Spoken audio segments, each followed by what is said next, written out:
Hi, this is my project for chronic illness case management. My name is Noli Raz. This is for nursing 442.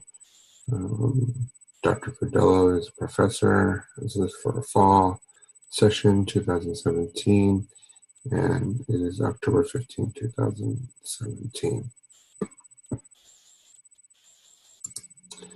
So for my case study patient's PF, she's a 67-year-old female Hispanic who was admitted to the hospital from home complaining of increased shortness of breath and increased bilateral lower edema, and also trouble with weakness and trouble with ambulation. PF lives in Whittier, California with her husband in a one-bedroom apartment on the first floor. She has 5 kids, 3 living locally and 2 living out of state. PF continues to mention her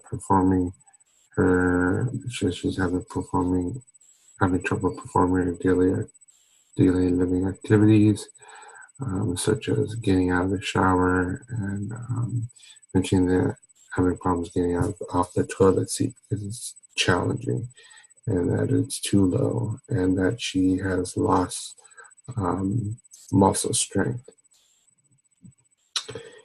She does use a front wheel walker. She is a homemaker and does not work. She has medical insurance and currently receiving Social Security. Some of her past medical history includes hypertension, type 2 diabetes, chronic kidney disease, emphysema, and a history of congestive heart failure. Some of the pharmacological treatments that have been that she's been receiving is some diuretics, which is Lasix, and carvedilol and digoxin, which are medications for heart failure. Many of the non-pharmacologic treatments have been a lot of assessments regarding heart rate, apical pulse, peripheral pulses, assessment of her respiration, breath sounds, assessing of blood pressure, daily weight, her O2 saturation, assessing her edema, also monitoring her lab values, including her sodium and potassium, BNP, which is a biomarker for congestive heart failure, been assessed, and also monitoring other electrolytes. We've also been watching her and evaluating her urine output, watching her I's and O's. One of her primary care diagnosis is impaired gas exchange and activity intolerance. But her primary care intervention is to place her into a skilled nursing facility and maintain safety, and also incorporate physical therapy or occupational therapy to assist with her muscle strength and proper mechanics.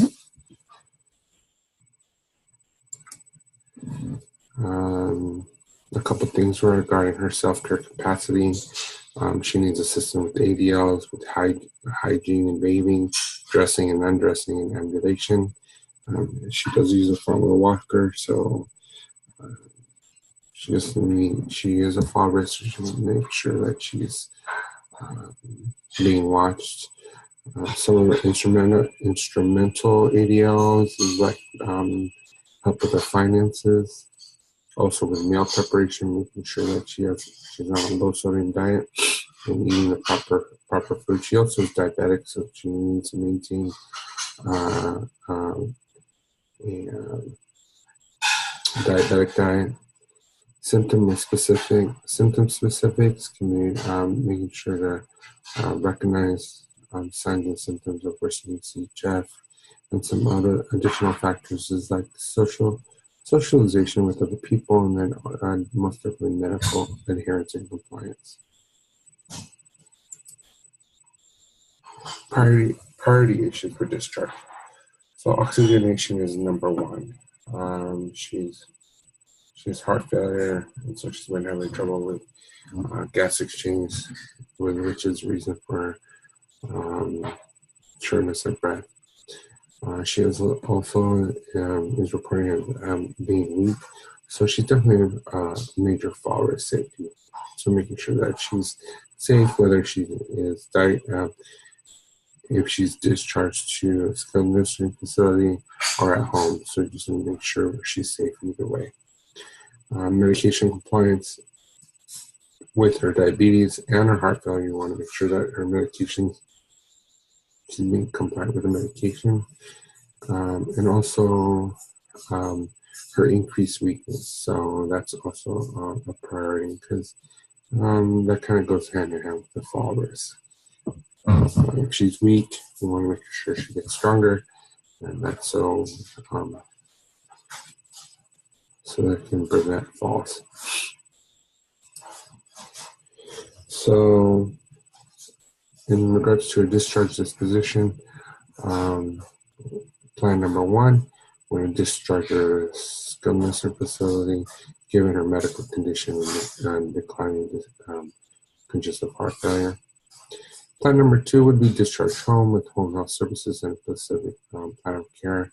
The care plan would be related to the original reason why she was admitted to the hospital, and definitely home health services would be started within 3 days.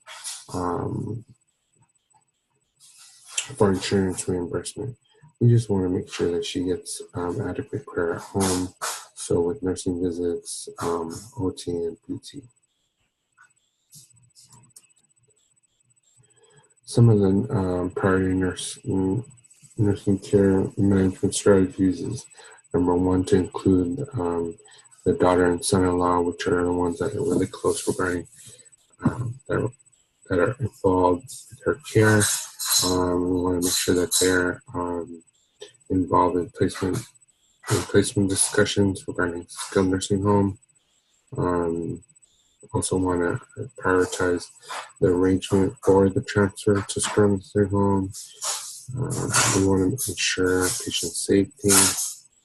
We want to discuss medication management.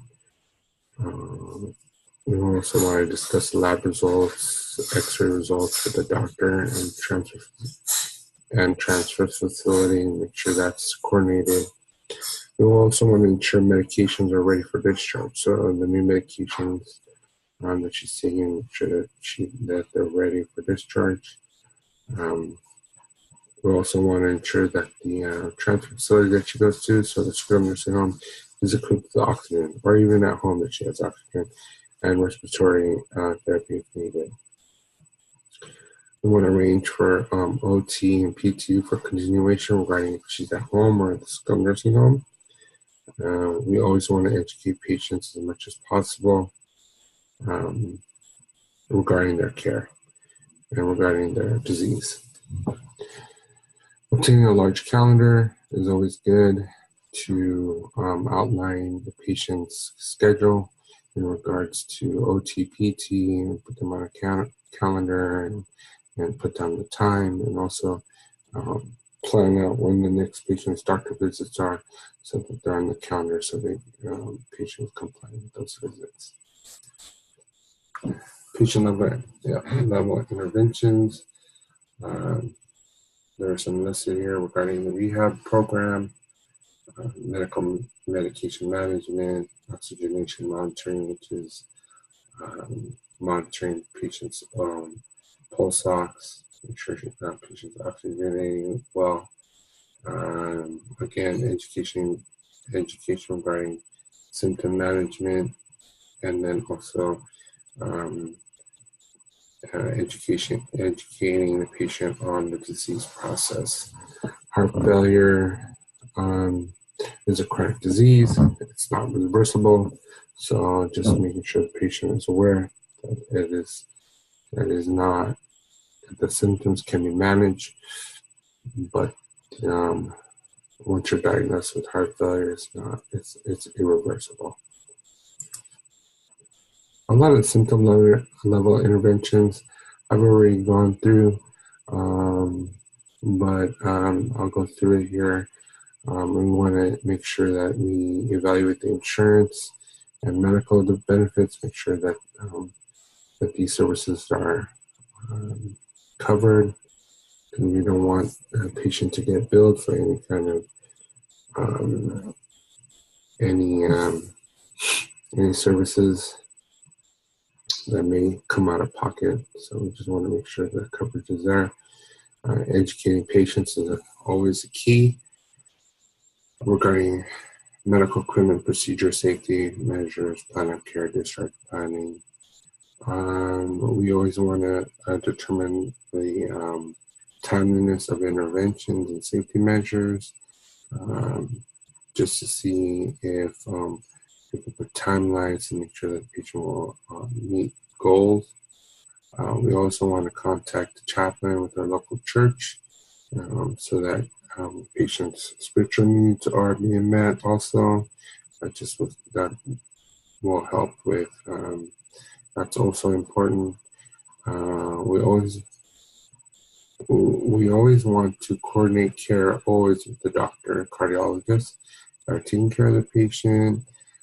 It's always good to have the patient hooked up with a dietitian, again, PT, OT, social worker to help with the finances and insurance, and also make sure and coordinate the transfer to a skilled nursing home or home, including transportation.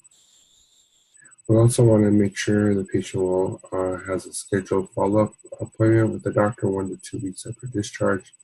And if there are additional referrals out to other doctors, like a pulmonologist, we just want to make sure that those are also booked, and those appointments have been made.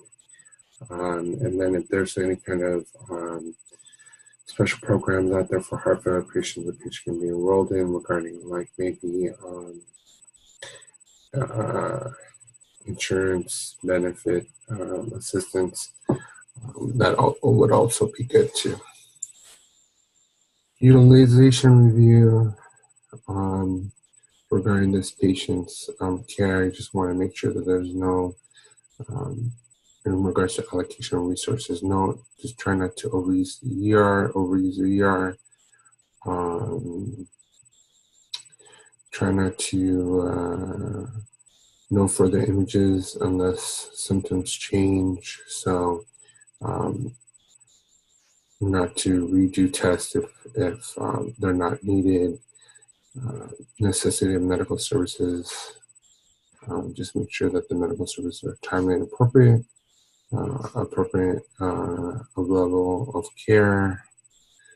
Make sure that the SNF is appropriate, where the patient's going is appropriate, and then the timeliness of discharge. So just make sure to transfer the patient to the skilled nursing facility as soon as the patient's O2 is greater than 95% on room air, which is one of the doctor's orders prior to discharge. And then just kind of research into which nursing home the patient had made, which one the patient chose to go to. Quality and safety issues.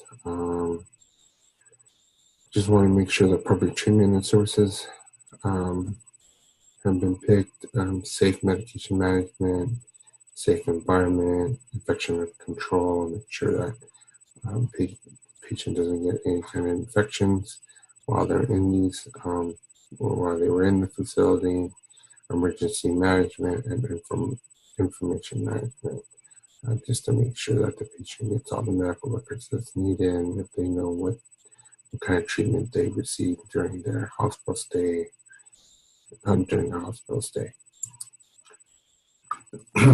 So the nursing care management patient level effectiveness. So by assessing medical compliance, make sure that they're taking the medication. You can kind of gauge how the effectiveness is with that. Make sure if they take the medication, it's effective. Stability and control symptoms also show that that the treatment is working and the symptoms are stable from baseline. Disease process and coping skills is always good to look at regarding effectiveness. precautions and safety measures is also another something to look at, and then education regarding chronic illness is also something to look at in when looking at level of effectiveness. So in regards to level of effectiveness, some of the specific ones to look at is like the oxygen received from baseline, healthcare team documents, accurately indicating treatment and progression, patient dietary intake is increased, patients remain free from harm, patients able to perform basic activities, daily living, spiritual needs have been met. Then for the skilled nursing home, all required criteria have been met. The bed is available prior at the discharge day. Medication and equipment have been available.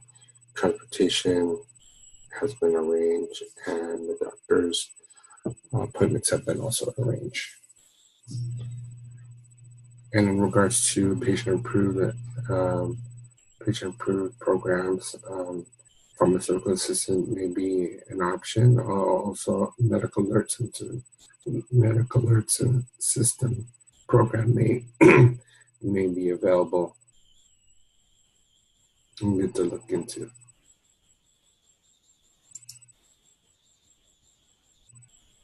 These are the references that were used in my project. And I want to thank you for listening to my project.